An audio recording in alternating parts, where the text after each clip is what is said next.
Hello，今次咧係玩 Expect 嘅 XM1S，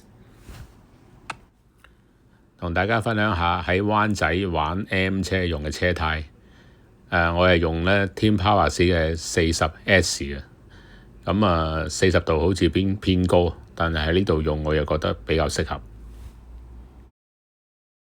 胎水方面咧，我係用 V3 黑罐嘅。呢個胎水咧，我會係尾搽晒，頭胎咧就先搽一半。因為都個頭過咬咧 ，M 車因為如果210嘅車價咧，都反應有啲過快嘅。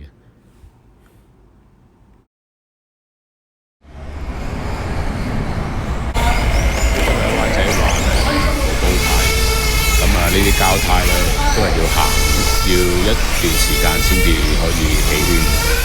所以呢段時間咧都要盡量唔好太急進，忍下手，之後越跑就會越順。